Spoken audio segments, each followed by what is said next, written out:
That is to say, one thing about this decision is that the doctor that actually performed this or had the experience will know the extent of involvement. But nevertheless, any football that get torn and then you sutured it back, if there be additional pressure coming up, you may likely to tear from that same portion. Spot again. But the degree of the cervical laceration all depends on the extent, which the doctor that actually deliver knows more and could now advise if you can go for cesarean section. All right. Then we've got Dates Geo Appa says, what are the major causes of maternal mortality to look at for during labor in case undiagnosed? Maternal mortality. Yes. I think we mentioned it before when we said bleeding to death. Yes, bleeding is the commonest cause of postpartum hemorrhage. That's bleeding during after delivery. After delivery is the commonest cause of maternal mortality. Also, postpartum infection or sepsis. The issue that has to do with a cord infection, the baby can go from there. And also, very important to mention concerning these intelligent children, a baby that has jaundice, most time people will deliver in the hospital and carry their baby. The doctor will say, stay, that this your baby has jaundice. Say, no, I want to go home. Unknown to them, he say, no, I want to go and put in the sun. No.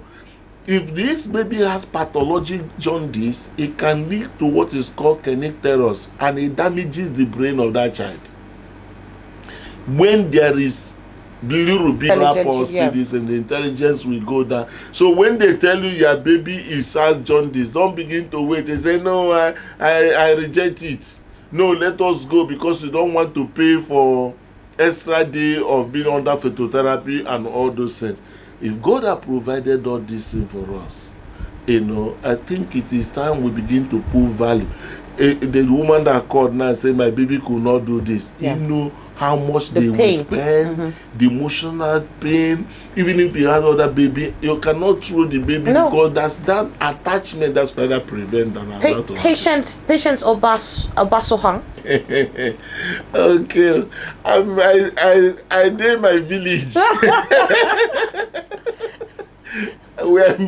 I'm in Port Harcourt actually. Yes, I have a company in US, but I just travel when I come back. It's not as if I'm busy. Luci Edumodu says, Oibo said I was born with spinal issue. I'm asking if I can get pregnant, because if you ask Oibo, they'll be giving annoying response, and I don't want to ask them much questions before they will ask me to get myself a cat or puppy in place of a baby.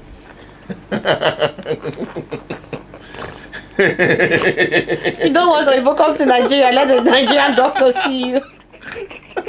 One of the things I told most of my people in the US and also over there in Europe, when it has to do with childbirth, I don't know in Europe whether they don't wish them to get pregnant again. Once it's reaching certain age, there's nothing they will.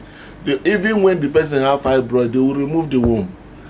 In most of the cases. And I want to say, if a woman has fibroid and is out of the shores of Nigeria, Africa, as it were, if you are related to, so I encourage the person to come back to Nigeria so you can have the baby fibroid done and get their baby. No, the issue is that most of the Caucasians, just like if you get to Asia, you may not see a woman with fibroid. Most of the white women don't have fibroid. So their doctors are not used to what area we have here. So most of the time, once you cut and start bleeding, the next one, because that's why they say double consent in all their surgeries.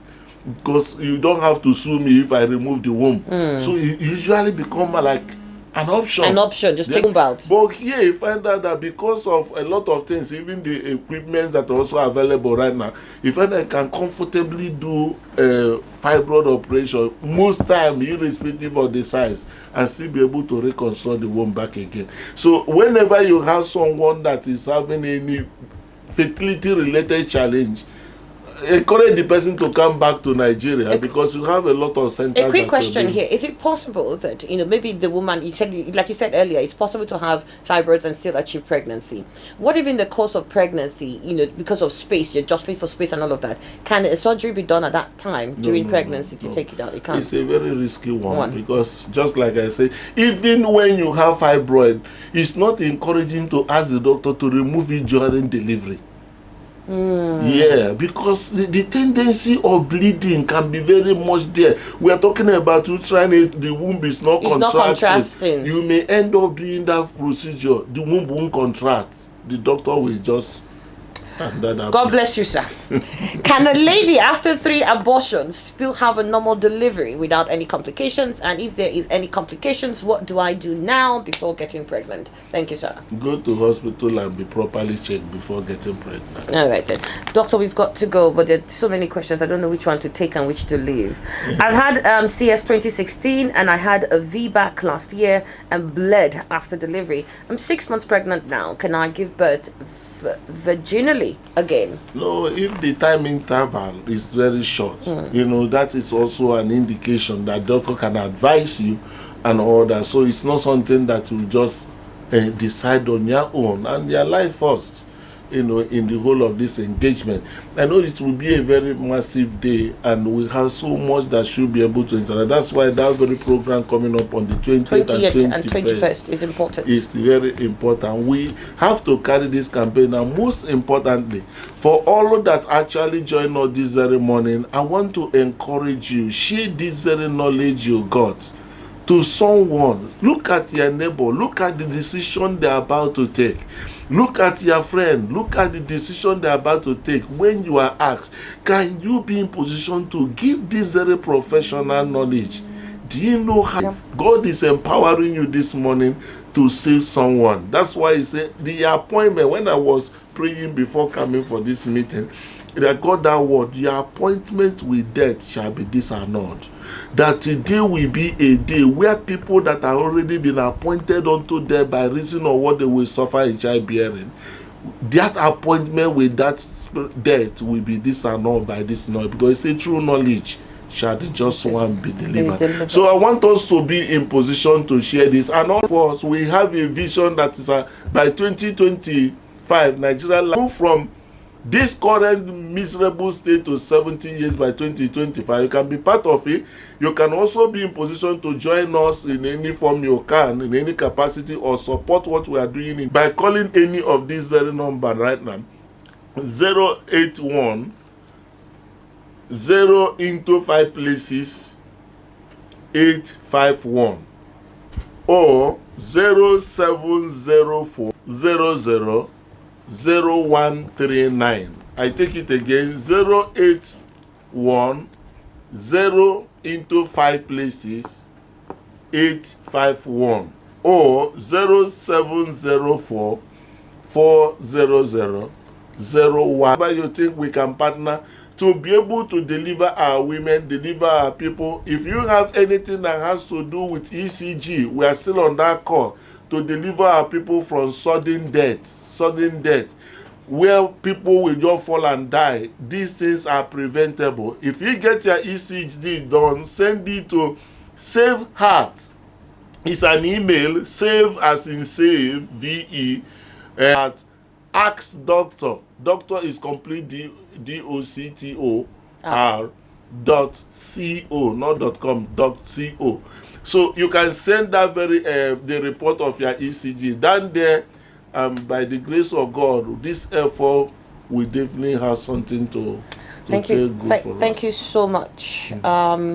Unfortunately, I've got to let you go. We're gone beyond time here, but we truly appreciate everything you've been doing and making yourself available each Saturday when we make call to you.